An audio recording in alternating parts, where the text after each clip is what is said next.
Batman y la psicología, un tempestuoso y oscuro caballero. Autor Travis Langley, una reseña con algunos comentarios de Anderson E. Ocampo. Reconocimientos. Primero que todo quiero citar de la página 10 una fotografía de la lápida de Bob Kane, quien fue el creador de Batman. Creo que tiene algunas alusiones muy bonitas que merecen ser compartidas. Abro comillas. Robert Kane, conocido como Bob Kane, octubre 24 de 1915 hasta noviembre 3 de 1998. Dios le otorgó un sueño a Bob Kane, bendecido con inspiración divina y una rica imaginación. Bob creó un legado conocido como Batman. Presentado en mayo de 1939, la historieta de Batman creció de ser una pequeña semilla en convertirse a un ícono americano. Una creación de la mano de Dios. Batman y su mundo personifican la eterna lucha entre el bien versus el mal, con las leyes de Dios prevaleciendo al final de todo. Bob Kane, Bruce Wayne, Batman son uno y son el mismo. Bob infundió en su personaje de identidad dual sus propios atributos, tales como la bondad, amabilidad, la compasión, la sensibilidad, la generosidad, inteligencia, integridad, valor, pureza de espíritu y un amor por la humanidad. Batman es conocido como el Caballero de la Noche, pero por medio de sus obras camina en la luz de un poder superior, tal como su creador, Bob Kane. Amado esposo, padre, abuelo, en memoria suya, con amor. De nuevo, me encantan las alusiones y creo que transpira el trasfondo y las creencias del autor, pues Bob Kane era judío como muchos de los creadores de cómics en aquella época. Ahora, sobre el autor. Travis Langley es un superheroólogo. Esa palabra no es común. Alguien que se dedique al estudio de los superhéroes. Es un docente de universidad erudito eminente en temas como la psicología en los libros de la historieta o el cómic y su relación con los fanáticos de lo mismo en la vida real. Este libro es pues la culminación de sus artículos, escritos y charlas acerca de los superhéroes. ¿Qué hace que Batman sea tan querido por muchos? ¿Son los superhéroes que poseen identidades secretas esquizofrénicos? ¿Es Batman neurótico o psicótico? ¿Son la galería de supervillanos de Batman realmente supervillanos? ¿O será mejor que son víctimas de una sociedad sin corazón, con una necesidad de que sean comprendidos? Este prólogo fue escrito por Michael Uslan, quien prácticamente es el dueño de Batman hoy en día, como personaje, quien en una ocasión pidió al decano de una universidad que le relatase la historia de Superman, a quien finalmente Michael le puntualizó que lo que acaba de relatar es básicamente, en esencia, la historia de Moisés. La relación de los personajes de ficción como los superhéroes, incluyendo a Batman, con otros personajes bíblicos es aparente. No se puede desconectar el hecho de que en los años 30, cuando comenzó el apogeo de las historietas, muchos de sus creadores eran judíos. Esto no significa que eran practicantes o que creían en Jesucristo como Salvador. Algunos ejemplos son de ellos, sin embargo, Joe Shuster y Jerry Siegel, quienes crearon a Superman, Stan Lee, quien es el creador de Spider-Man, entre otros personajes del universo de Marvel, y, por supuesto, Bob Kane, quien creó a Batman. Así que, como lo mencioné en la introducción a este episodio, lo que voy a hacer es citar algunas de las frases que he subrayado dentro de mi lectura como curioso que soy de este libro de psicología, y a continuación voy a hacer algunos comentarios. En algunos momentos voy a hacer algunas relaciones o referencias cruzadas que, en mi opinión, o considero yo, se pueden extraer de la palabra de Dios, de pasajes bíblicos, donde puede haber una relación, algunas lecciones personales o algunas conexiones con doctrinas fundamentales. No obstante, todas las traducciones de las citas han sido de mi autoría y estos son no oficial, ya que el libro existe únicamente en inglés. Comencemos. Prólogo. The New York Times arremetió contra DC Comics, especialmente contra Batman, afirmando lo que podría ser una insensibilidad hacia todos los supervillanos como el Guasón, Dos Caras, Espantapájaros y Gatúbela, a quienes ellos, aparentemente, ven menos como villanos y más como meras víctimas de clasificados grados y tipos de enfermedad mental. Es muy normal hoy en día entonces ver a los psicópatas, asesinos en serie y demás como personas enfermas, víctimas de una sociedad, genios incomprendidos. A estos no se les ve como delincuentes, transgresores de la ley o mucho menos pecadores dignos de la presión o hasta la pena capital. Paradójicamente, castigarlos es visto como una acción cruel contra la humanidad. Génesis 9, versículo 6 es un pasaje bíblico clásico que, escrito por medio de un paralelismo hebreo, da los primeros indicios sobre el gobierno civil y un castigo sobre el animal o ser humano que derramare la sangre de otro ser humano era un mandamiento de Dios. El versículo nos dice: el que derramare la sangre de un hombre por un hombre, su sangre será derramada. Por supuesto, el personaje de Batman no asesina ni toma venganza por su cuenta. Tanto en las películas, en persona como en las animadas, se puede apreciar su alto respeto y apelo por la ley civil.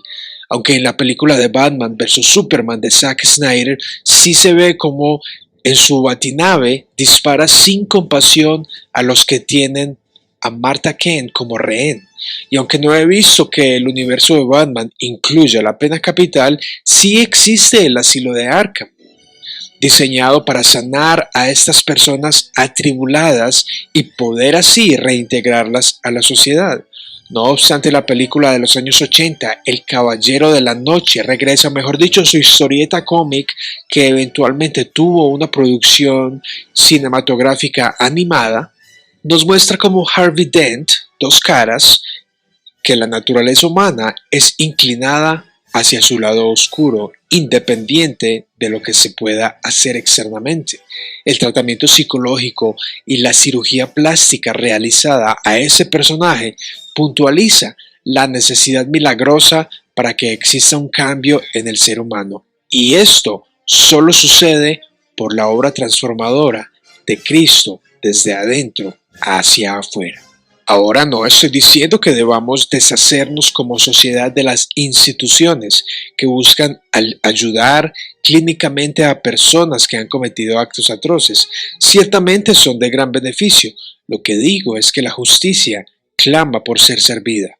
Este libro no es meramente entretenido, es un libro cargado de academia. Se han tomado en serio las historietas cómics.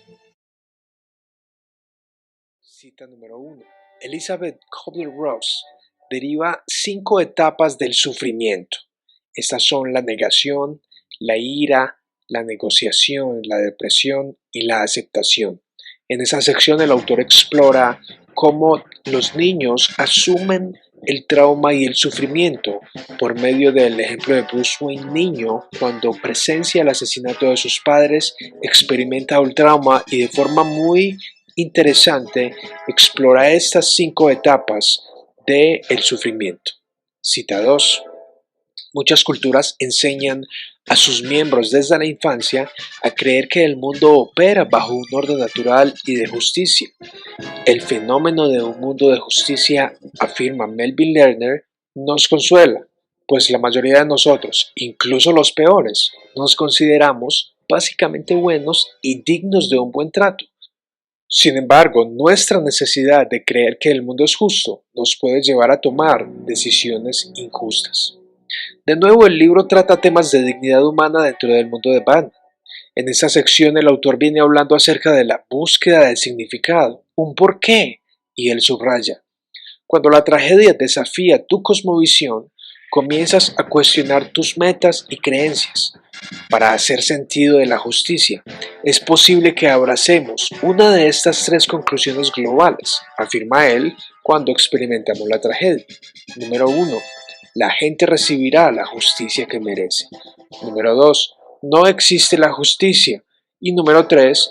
La justicia sí sucede, pero necesita de nuestra ayuda. Estas creencias pueden darnos paz.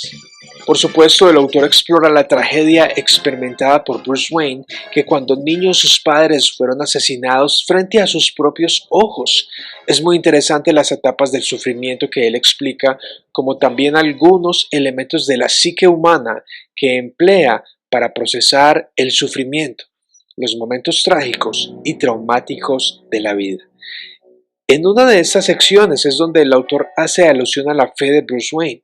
De acuerdo al autor, Bruce manifiesta características de ser católico, pues en medio de su tristeza y frustración, él evoca una oración.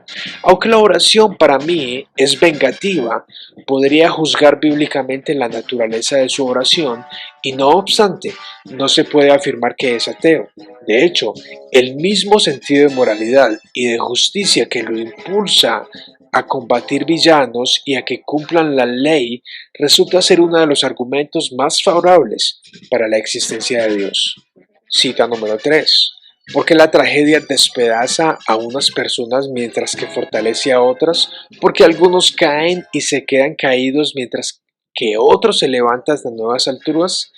De nuevo, parece ser que esta cita del libro evoca el dicho de nuevo el filósofo Nietzsche, donde lo que no me mata me hace más fuerte. Esta cita pone en contraste la creencia del Guasón de que una persona que existe tiene exactamente el mismo potencial de volverse desquiciado como él. Lo único que necesita es un mal día, pero todos tenemos malos días, ¿es cierto? Sin embargo, casi todos los personajes del universo de Batman han sufrido la tragedia. El tema de caer para levantarnos es recurrente en la franquicia de Batman. ¿Para qué caemos, Bruce? Si no es para levantarnos, le dice Thomas Wayne al pequeño Bruce después de caer en la cueva, que se convertiría en su baticueva. Esta es una buena oportunidad para mencionar que el libro más amplio de la Biblia es el que permite que muchos hombres derramen su alma cuando la tragedia los sorprende. Job, por ejemplo, es un vivo ejemplo de la tragedia. Su libro tiene 42 capítulos en donde vemos un relato de un hombre que sufre la pérdida de sus hijos, sus hijas, riquezas, el respeto por sus vecinos y empleados y, por si fuera poco, su propia esposa. Finalmente, él se levanta a nuevas alturas. 7 veces caerá el justo, pero el Señor lo levantará. Pero los impíos caerán en su propia fosa, la que ellos mismos han cavado. Así nos enseña el libro de Proverbios.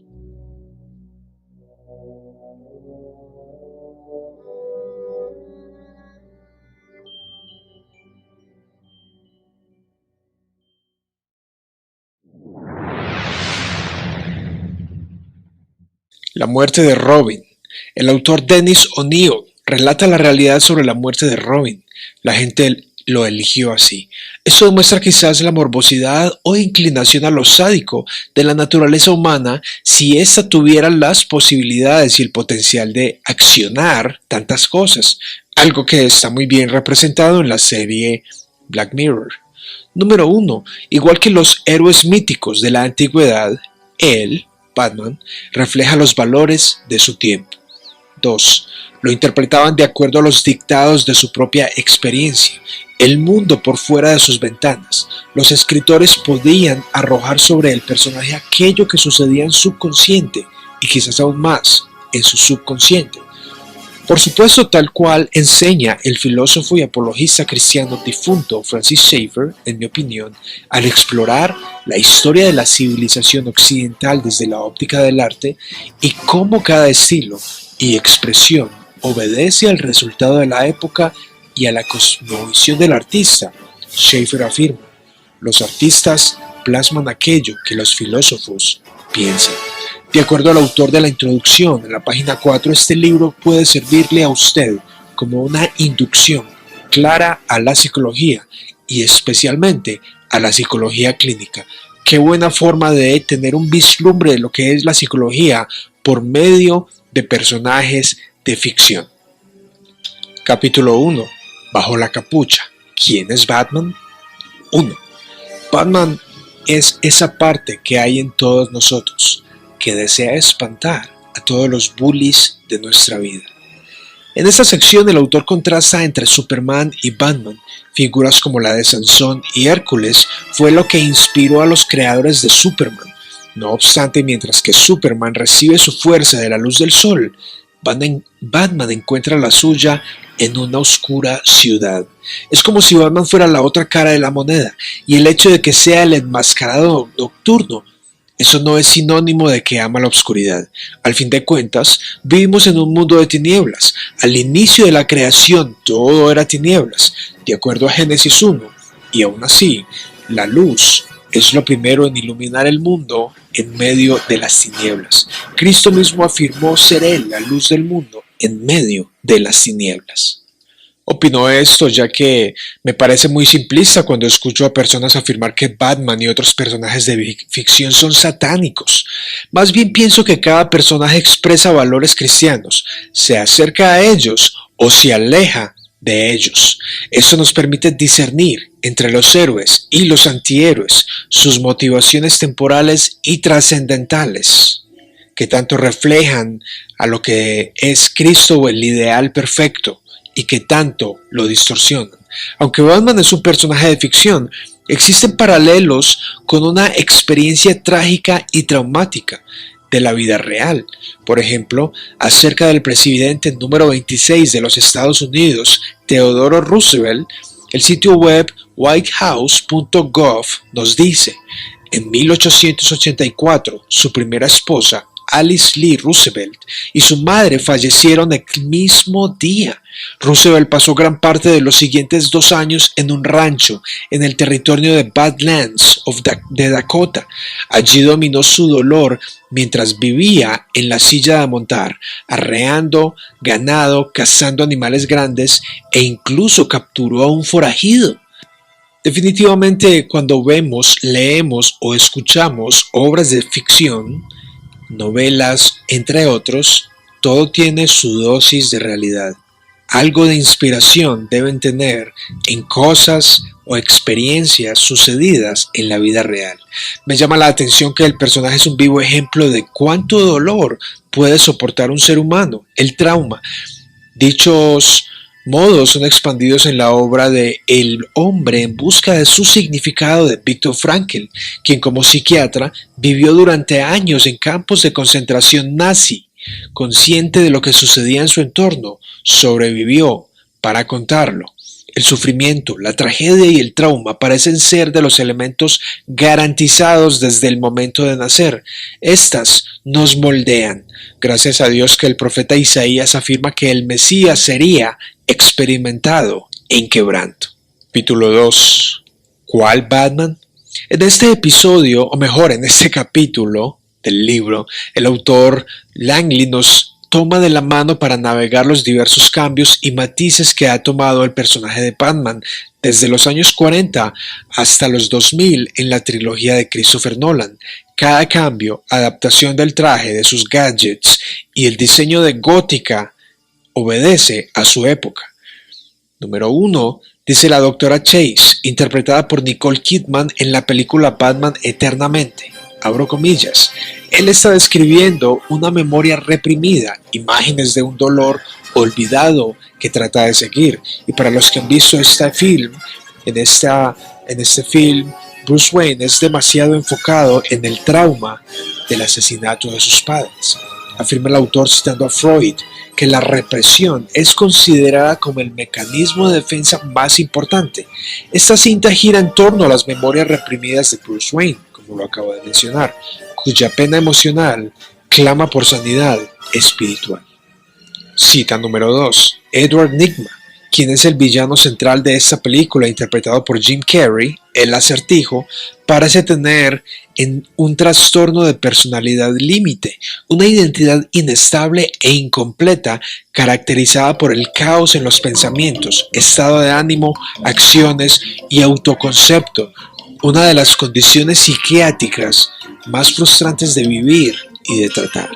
Definitivamente el Acertijo es alguien brillante, pero peligroso, un personaje que lucha por su identidad como persona, infeliz en lo que es y con quien es, siempre tratando de apoderarse de los pensamientos de los demás, un hombre en busca de aprobación, un científico loco. 3. Él termina reconociendo que la justicia es mayor que la venganza y que así puede inspirar mucho más, hablando de Batman. Cita de Batman al inicio del 2005, la venganza es mejor dejársela a Dios. Solo Dios tiene el poder de ejecutar toda la justicia, aunque el sistema civil o el sistema penal esté roto, pues solo Él tiene la omnisciencia para conocer cada dato de la evidencia de un transgresor y solo Dios tiene la autoridad moral suficiente de afirmar la justicia basada en su santo carácter. Dice San Pablo en Romanos 12, no os venguéis vosotros mismos, sino dejad lugar a la ira, porque escrito está, mía es la venganza, yo pagaré, dice el Señor. Así que, si tu enemigo tuviere hambre, dale de comer, si tuviere sed, dale de beber, pues haciendo esto, ascuas de fuego amontonarás sobre su cabeza. No seas vencido de lo malo, sino vence con el bien el mal. Es por esa razón que ha sido típico en el cine que al final el malo, el villano, se encuentra en un grave peligro y es el héroe de la película quien lo salva, lo ayuda a pesar de, le ofrece ayuda física, emocional o inclusive psicológica y en ocasiones estas ayudas ofrecidas por el héroe son un aprovechamiento por el villano, lo que finalmente lleva a que el villano muera por sus propios inventos.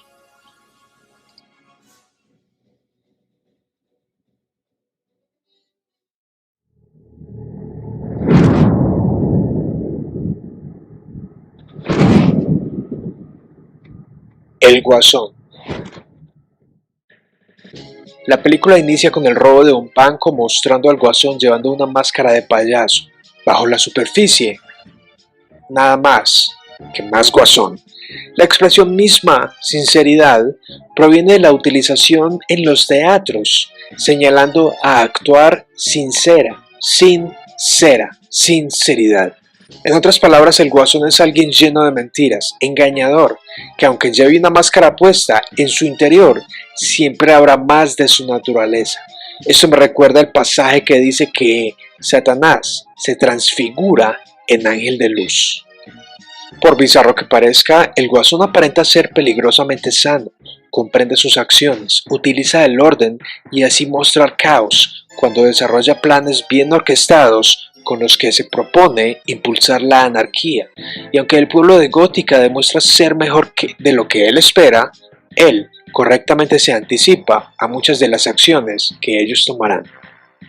El Guasón no tiene alucinaciones o locura que sea obvia, y cuando le dice a Dos Caras que él solo hace cosas, o le está diciendo mentiras, o tiene una visión tan deformada que falla al reconocer su propia maquinación, no lo sabemos.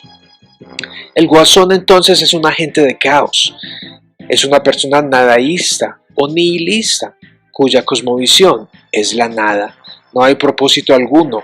Ve la vida como un sendero donde las acciones malas vienen sin castigo y las buenas sin recompensa después de la morir.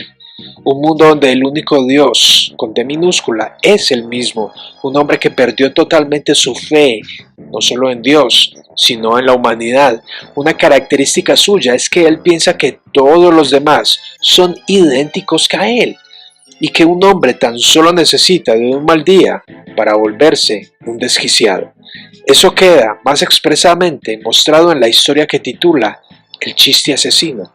El Guasón es la máxima representación de Lucifer, personaje irredento, aunque el Guasón es un ser humano, hasta donde dicen los cómics, que como sabe que le queda poco tiempo, solo quiere ver el mundo arder en llamas, tal y como lo dice Alfred en la película Batman.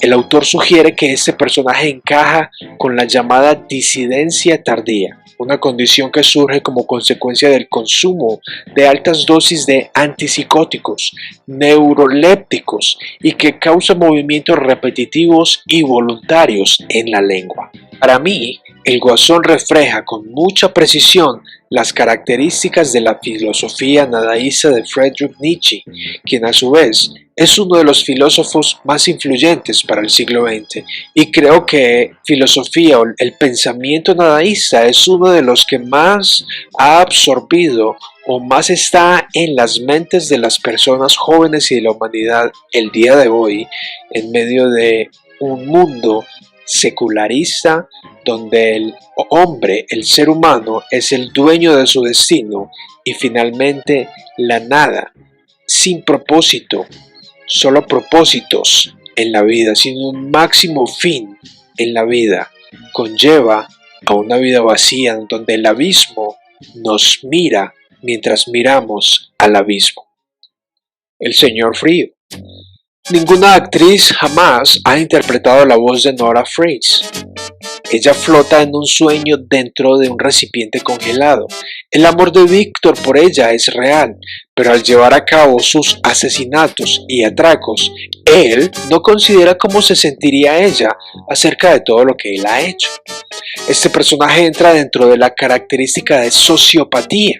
Es una persona que ha hecho de su esposa un objeto prácticamente de culto, al no reconocer él la providencia divina en la tragedia y en su estado de coma, él se aventura a una vida de villano, una cruzada en donde el fin justifica los medios. Cita número 7. La cosificación o objetivización conlleva a la deshumanización, olvidando que la otra persona tiene una mente y una moralidad asociada a su persona. Y aún así, para él, su esposa sigue siendo un ser humano con dignidad, alguien por quien vale la pena luchar científicamente para que ella sea curada y pueda tener su vida recuperada de vuelta. No hay duda de que este personaje es digno de explorar desde la óptica de la bioética. Por ejemplo, podemos preguntar, ¿qué hace que un ser humano sea un ser humano? ¿Serán sus capacidades de razonar, pensar y de actuar? O en otras palabras, ¿qué nos define como dignos de respeto, protección y qué nos atribuye o nos hace recipientes de los derechos humanos? Bueno, de acuerdo a la teología cristiana, ser humanos no depende de nuestras características o habilidades naturales. Nuestra superioridad a los animales tampoco es lo que nos define como humanos. A esta postura se le llama de propiedad. Esta afirma que somos humanos gracias a nuestras propiedades físicas e intelectuales. No obstante, tiene muchas deficiencias, dejando puertas abiertas a la hora de hablar de derechos humanos, incluyendo el derecho mismo a la vida. Estos son temas como la eutanasia y el aborto, algunos de ellos. Pues hay personas en estado de coma o personas con síndromes diversos, incapaces de pensar, razonar o actuar. Por lo tanto, estas características no pueden ser lo que nos defina como humanos. Por otro lado, está la postura de sustancia, la cual afirma que Dios nos conoce desde el vientre de la madre. Abro comillas, donde dice el Salmo 139 escrito por el rey David, mi embrión, mi sustancia o mis huesos vieron tus ojos y luego fueron formadas aquellas cosas que estaban escritas en tu libro. Somos humanos entonces de forma intrínseca, exclusiva y especial, simplemente gracias a que portamos la imagen del Creador. La evolución no puede proveer de dignidad más que la supervivencia del más fuerte, pero es aparente que para el señor Frío, su esposa, en estado de hibernación, seguía poseyendo dignidad y derecho a la vida pese a sus acciones para lograrlo.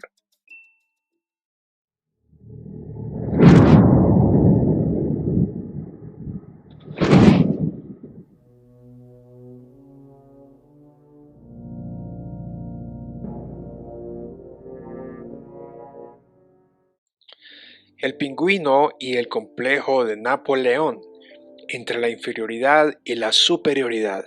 ¿De dónde proviene nuestra autoestima? El pingüino es un personaje interesantísimo. Su primera aparición en la revista de Detective Comics tiene lugar el diciembre de 1941, hace un buen tiempo. En tan solo 4 páginas, el autor Travis Langley en el libro Batman y la psicología nos arroja luz para comprender este personaje a partir de una óptica psicológica. Oswald Chesterfield Cobblepot es el nombre completo del así llamado pingüino. Han aparecido varias caracterizaciones suyas a través de los años. Por ejemplo, en la película de Batman Returns del año 1992, donde aparecen actuaciones estelares de Michael Keaton como Batman y Danny DeVito, quien interpreta al pingüino, se nos presenta un pingüino deforme. El abrebocas de la película es largo y nos permite ver a sus padres espantados ante el nacimiento de Oswald. Una aberración de la naturaleza, una especie de animal, una abominación.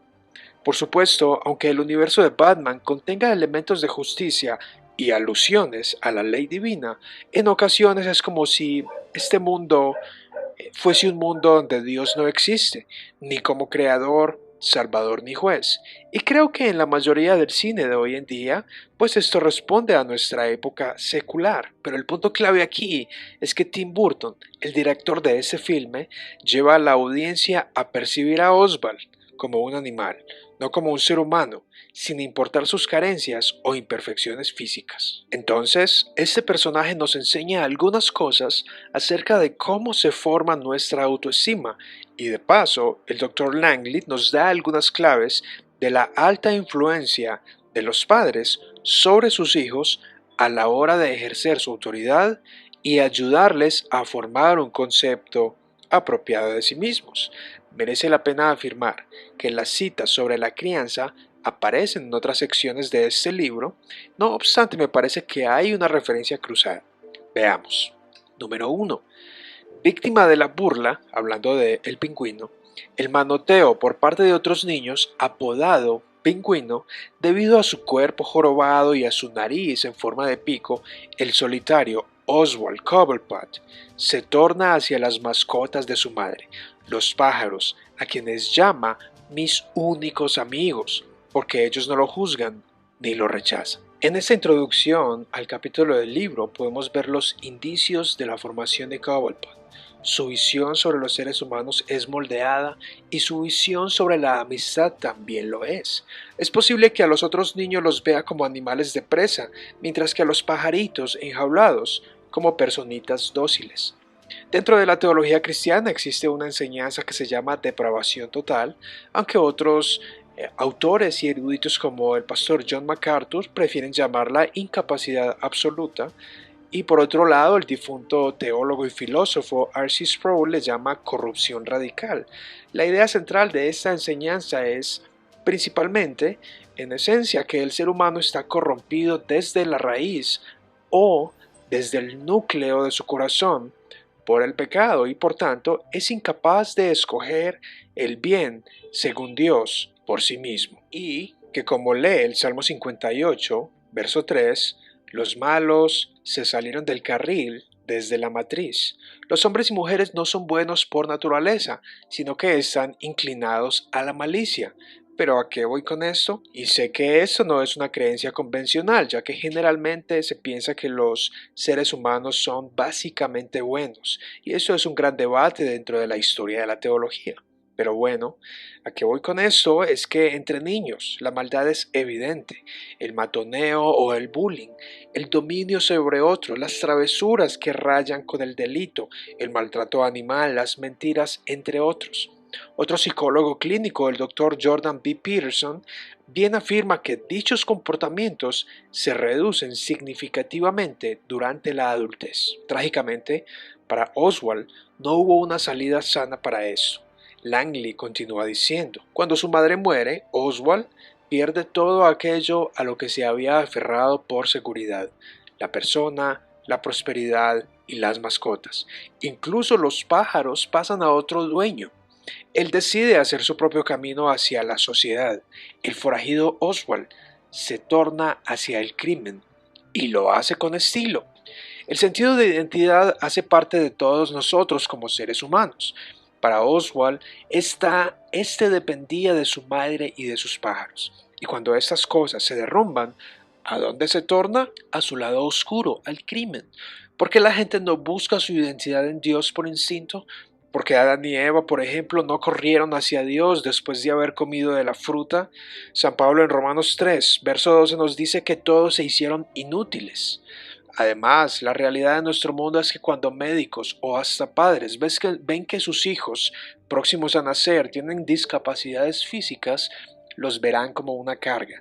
No ven que les vaya a ser útiles y lo que es termina formando su visión de la vida que como consecuencia les lleva a decidir no tenerlos en muchas ocasiones. Esto pienso que ocurre en todas nuestras relaciones. Si alguien no nos es útil, la tendencia es a burlarse o hacerlo a un lado. Pero la buena noticia es que a pesar de nuestra inutilidad para amar, Dios nos redime en Cristo Jesús y esto se traduce a nuestras relaciones sentimentales. A veces en nuestro mundo, actualmente nuestra sociedad ama buscando la utilidad de la otra persona. Esto es manipulación porque el amor no busca lo suyo. Continuemos pues, ya que Langley en la sección Fiesta de Halloween, página 125 nos dice: en la primera aparición del pingüino, la sombrilla es su instrumento de robo. A diferencia de otros enemigos de Batman que terminan en el asilo de Arkham por enfermedad mental, el pingüino está sano y va a prisión. Su madre le obligaba siempre a llevar consigo una sombrilla en su mano para que ésta le fuese de protección y no le diera un resfriado. Interesantemente, sumándole a la forma de su cuerpo, su nariz, la sombrilla también se convierte en causa de burla y bullying. Pero de nuevo, su naturaleza le lleva a que ésta se vuelva un arma para él. Como afirma el mismo Bruce Wayne en la tercera entrega de Christopher Nolan 2012, la herramienta de un hombre es el arma de otro. Todo es como nuestra visión del mundo se estructure a medida que crecemos. De nuevo, San Pablo en sus consejos al joven Tito afirma: para los puros todo es puro, pero para los corruptos e incrédulos nada es puro. Al contrario, tienen corrompidas la mente y la conciencia. Cita número 4. El hombre de baja estatura que necesita volverse más alto que la vida encaja en lo que informalmente y estereotípicamente se conoce como el complejo de Napoleón, el conducido por su percibida discapacidad, tanto a nivel social como físico, para inflarse a sí mismo en otras áreas de la vida. Con la estatura de Napoleón y la nariz de Cyrano de Bergerac, Oswald compensa sus sentimientos de inferioridad al volverse centrado en sí mismo, desdeñoso y dominante hacia los demás, un complejo de superioridad, lo cual es lo opuesto al complejo de inferioridad. Dice la historia acerca del francés Napoleón Bonaparte, que fue un gran líder militar que surgió de manera prominente durante las guerras de la Revolución. Fue un hombre de baja estatura y que por tanto una personalidad algo obsesiva, pues el 2 de diciembre de 1804 se autoproclama emperador. Probablemente de aquí proviene el mito de compensar la estatura de uno con otras áreas de la vida, una búsqueda por aceptación personal y autoestima. Pero también se compara el pingüino con otro artista y novelista francés de los años 1600, Cyrano de Bergerac. De acuerdo a los retratos existentes, se muestra como un hombre narizón. En cuanto a esto de la autoaceptación y la autoestima, el cristianismo, mejor dicho, nos provee de un fundamento firme. Tomando de partida a Dios, que todo lo hace bueno y todo lo hace para sus propósitos, que muchas veces son un misterio, incluyendo las enfermedades o carencias físicas, pero cada hombre y mujer, niño o niña de cualquier color de piel, en cualquier parte del planeta, posee exactamente la misma dignidad, exclusiva y única, gracias a ser portadores de la imagen del Creador, y que por tanto cuando una persona se burla de otros por sus defectos, por así decirlos, está violando el séptimo mandamiento: no matarás. Pues este mandamiento es como una moneda de dos caras. La primera es la negativa, no quitar intencionalmente la vida a otra persona, y la segunda es la de proteger intencionalmente la vida de otra persona. Adicionalmente, este mandamiento se interconecta con el noveno, que nos habla de no levantar falso testimonio, lo cual también de manera positiva nos llama a proteger la reputación de otras personas. Nos dice el escritor Santiago, el hermano de Jesús: con la misma boca maldecimos a los hombres que fueron hechos a la imagen de Dios. Y en cuanto a la autoestima y nuestro contentamiento propio, San Pablo tiene el consejo más acertado que puede existir, tanto en referencia al complejo de superioridad como al de inferioridad, y probablemente te pensarás que estoy citando muchos versículos, pero no puedo evitarlo porque vienen a mi mente. Se ha dicho de paso que la historia también nos cuenta que Pablo era un hombre de baja estatura, y no solo eso, sino que también era calvo, y por si fuera poco, tenía una enfermedad que hacía que le saliera una especie de lágrima de sus ojos a medida que hablaba en público. Era algo penoso que lo hacía sentir mal y humillado, pero que después de muchas oraciones al Señor, le responde: bástate mi gracia. Así que como pensador y con su experiencia, le escribe a la congregación de Roma diciendo: nadie tenga un concepto de sí más alto que el que debe tener, sino más bien piense de sí mismo con moderación y según la medida de fe que Dios le haya dado. Podemos entonces juzgar sin temor a equivocarnos que Oswald Cobblepot, conocido como el Pingüino, buscó su sentido de dignidad, aceptación y autoestima en el lugar equivocado. Esto lo llevó a convertir las herramientas de protección de su madre en armas de destrucción y hurto de Ciudad Gótica. Se convirtió en un hombre resentido, y aquel matoneo y burla recibido por otros superiores a él fue el mal que él devolvió a aquellos que veía como inferiores a él. Pero también nuestro autor, Travis Langley, cita a Alfred Adler, médico australiano, que en cuanto a la niñez afirma: físicamente diferente, maternamente sobreprotegido y socialmente marginado, Oswald Cobblepot da en la trifecta de lo que se considera las fuentes en la niñez y los sentimientos patológicos de inferioridad. Dos puntos: inferioridad orgánica, mimos y descuido. La motivación de ser mejores, la lucha por la superioridad, un aspecto fundamental de la vida humana. Y continúa afirmando: el niño de 8 años se vuelve más capaz que cuando tenía 7. Un niño con una autoestima saludable se siente bien a medida que crece, satisfecho, mientras que cuando otro niño se le va formando un complejo de inferioridad, fracasa al valorar sus propios logros, y a la vez otro niño que construye un complejo de superioridad sobrevalora sus fortalezas de manera que se enceguece ante sus imperfecciones. Otra vez, desde la óptica psicológica podemos hacer sentido del porqué dichos complejos y a la vez preguntarnos: ¿hay una base para tener un concepto sobrio de nosotros? Uno que tenga en cuenta nuestras fortalezas y debilidades puestas en su lugar, balanceado. Sobre esto me encanta lo que dice el autor Richard Pratt, quien en su libro Diseñados para la Dignidad, y puedes ver mi reseña en mi canal de YouTube acerca de esto, dejaré el enlace de la descripción a este episodio por si deseas. El autor afirma: a medida que comprendemos qué nos hemos hecho a nosotros mismos, qué ha hecho Dios por nosotros y qué hará Él por nosotros, veremos con mayor claridad lo que significa ser seres humanos. Los padres pues tienen mucho que ver a la hora de transmitir seguridad al niño o a la niña. Los padres influyen en los hijos. Así, los niños influyen en otros niños en la escuela, y otros niños de la escuela influyen en los niños, quienes retroactivamente influyen en sus padres. Parece ser que la sobreprotección tuvo un efecto dañino a largo plazo sobre el pobre Oswald Cobblepot, Pingüino, pero también en ocasiones el descuido y una cero protección, dejando esta labor de crianza a la escuela o a la iglesia, también es causa de que el niño se forme una visión desbalanceada de sí mismo y en consecuencia una cosmovisión retorcida sobre las personas. Langley nos ofrece consejos útiles y claros. Si dice el autor, el padre autoritativo se comunica bien, escucha receptivamente las preguntas y peticiones del niño y enseña a través de la explicación. El padre autoritativo le enseña al niño más que qué hacer, le enseña qué no hacer. Este padre le enseña al niño a pensar en por qué. Quiero aclarar aquí que la expresión autoritativo, como la emplea el autor, se utiliza de manera positiva.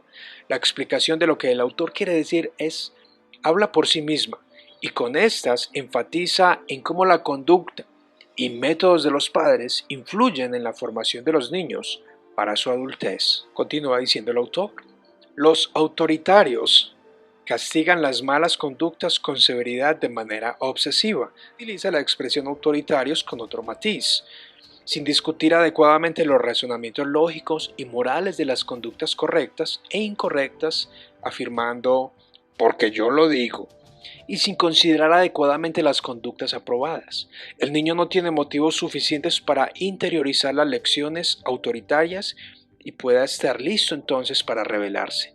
Los padres dominantes tienden a producir hijos que aceptan pasivamente a los padres y luego pueden aceptar a los demás, imitar los estilos dominantes o superar esa dominación, ya sea eliminando a esos padres de sus vidas o la influencia de ellos, o enfrentándose a ellos con éxito, para que puedan redefinir la relación y seguir adelante. Excelente consejo.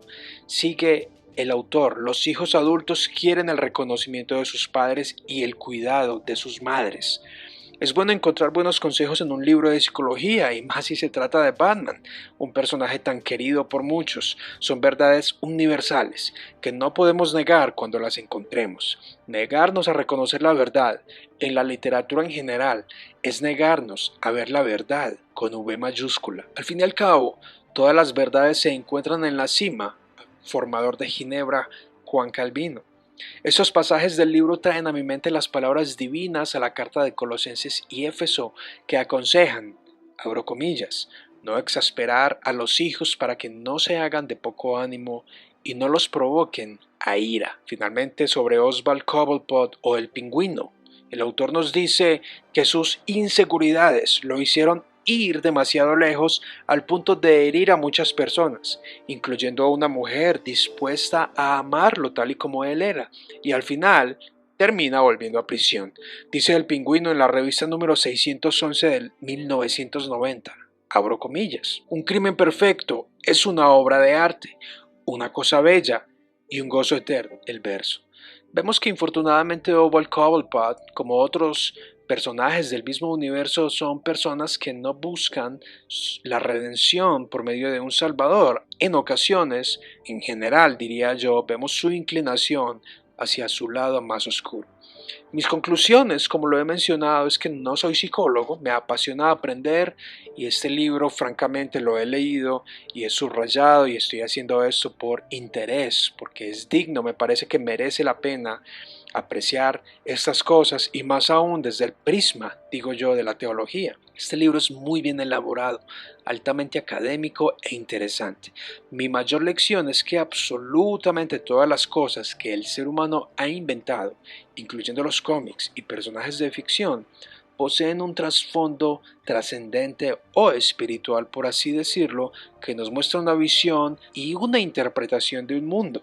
Y los discípulos de Cristo estamos llamados a pensar y juzgar las cosmovisiones bíblicamente, y esto sin la necesidad de satanizar prejuiciosamente.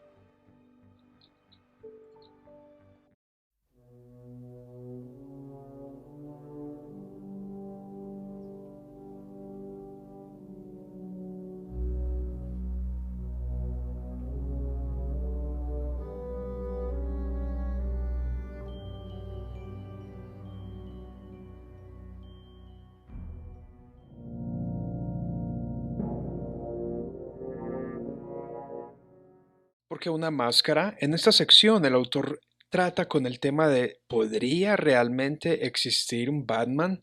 De hecho, hay una sección en donde aparentemente es mucho más millonario Tony Stark de Iron Man que Bruce Wayne de Batman. No obstante, para poder ser un Batman, existen análisis de otros superherólogos y psicólogos que analizan el costo en los millones de dólares que costaría para Batman tener su computadora, su Batimóvil y el resto de los gadgets.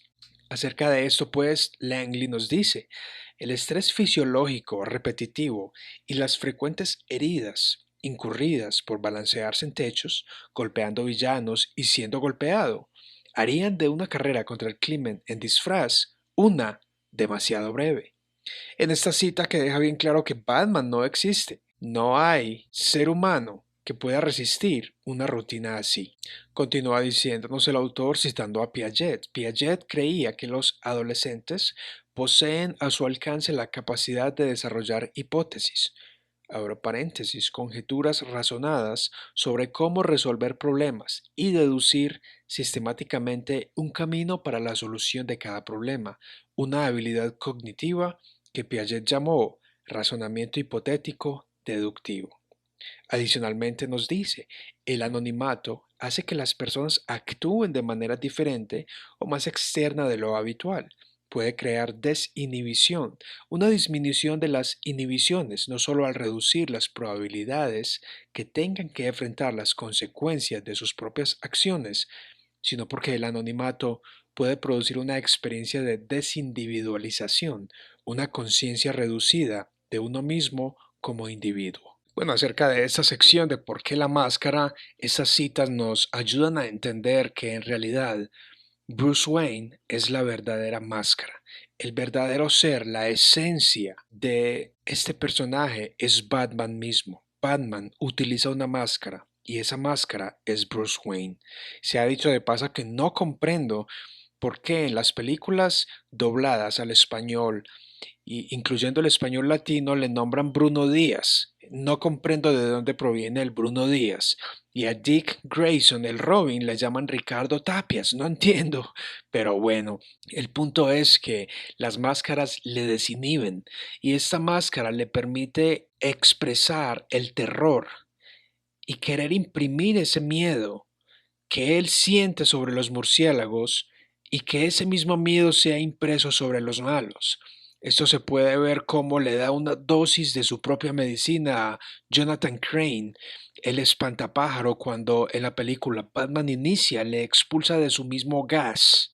Tristemente es este mismo gas el que el Guasón dentro de la serie de cómics de Injustice utiliza para infundir pánico sobre Superman, quien le hace creer que este es Doomsday, y cuando lo lleva hasta el espacio exterior, se da cuenta que cargaba sobre sus manos a Lois Lane. En uno de los episodios anteriores vimos que el Guasón es el mismo, debajo de su alma hay más Guasón. No obstante, Batman es una persona diferente, es una persona sincera. Su máscara es una herramienta para asustar a los villanos. Ahora continuemos. ¿Por qué un murciélago? Nos dice Langley. Entonces, el criminal asustado puede simplemente encontrar razones adicionales para cometer los mismos delitos. Esta es la teoría de la protección, motivación.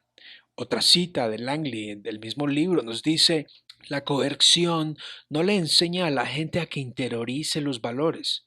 Los padres autoritarios que se enfocan estrictamente en el miedo y el castigo como métodos de instrucción fomentan la motivación extrínseca de los niños a permanecer lejos de los problemas, la motivación a hacer una acción o no hacerla solamente para obtener una recompensa externa o para evitar el castigo, pero que fracasa al ayudarle al niño a construir una motivación intrínseca, el deseo de realizar una acción por amor a sí mismo. Esto es una buena sección en donde trata la formación de Bruce como joven, como adolescente, y donde se ha dicho de paso ofrece estos pensamientos o este diagnóstico acerca de la crianza. No es lo mismo cuando un padre dice a un niño o niña que haga o deje de hacer algo solo porque él lo dice, a que el padre se siente con el niño o la niña y responda a las preguntas genuinas que el niño tiene, generando esa confianza, ayudándole a pensar por sí mismo y contribuyendo a que se construya una motivación, como dice el autor, intrínseca. Continúa Langley. Otro problema cuando se enfoca estrictamente en lo que una persona no debería hacer es que fallas al no enseñarle alternativas de aquello que sí se debería hacer. Esto es muy común en ambientes sectarios o legalistas, en donde se enfoca en el no hacer. No obstante, se carece del enfoque del que sí se puede hacer. Muchos círculos se han enfocado en el no hacer. Ha faltado enseñanza en lo que sí se puede hacer. La obra de Cristo nos libera del pecado, pero nos reemplaza con su justicia. Sus mandamientos siguen vigentes: no matarás, no robarás, no levantarás falso testimonio, honrarás a tu padre, pero a la vez nos llama a accionar positivamente. Continúa Langley, los monstruos más peligrosos a menudo muestran poco temor como para contenerse, los psicópatas. Podemos apreciar aquí un ejemplo de la evolución del Guasón. No es lo mismo el Guasón de los años 40 al de los 70, al de los años 2000. Cada vez vemos a un personaje mucho más deformado, más desinhibido y con menos temor de contenerse para hacer lo malo. Es un psicópata, un sociópata. Continúa el autor, debido a que descubrir que nos hemos equivocado sacude nuestra visión del mundo, no renunciamos fácilmente a nuestras creencias, incluso en el hecho de evidencia contradictoria. Perseverancia en la creencia. Un hecho que salva a Bruce Wayne por un tiempo mientras Hugo Strange cumple con su suposición de que el asesinato de una esposa debe ser lo que impulsa a Batman. Pero una vez que Strange descubre que fueron sus padres de Batman los que murieron, significa que Strange se aferra a su creencia de que Bruce es Batman durante mucho tiempo, y renunciar a esa creencia es tan difícil para él que hacerlo contribuye al colapso mental de Strange.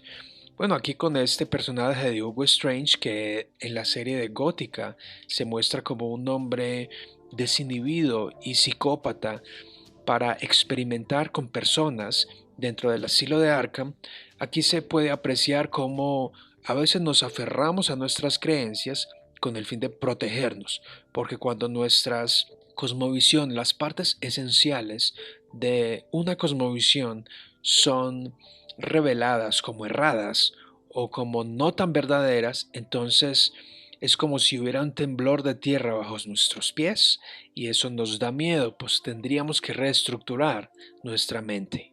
Muy bien, hemos llegado al final de nuestro programa y te agradezco tu tiempo por escuchar lo que tengo aquí para compartir basado en el libro Batman y la psicología. Como puedes ver, a veces incluyo algunos comentarios desde mi trasfondo teológico. Espero que te guste y te ofrezca una perspectiva interesante y espero que nos volvamos a encontrar en nuestro próximo episodio. Si deseas conocer más de mí, explorar otros contenidos que he creado, puedes visitar mi canal de YouTube o visitarme en mi página andersoneocampo.com. Felicidades y hasta pronto.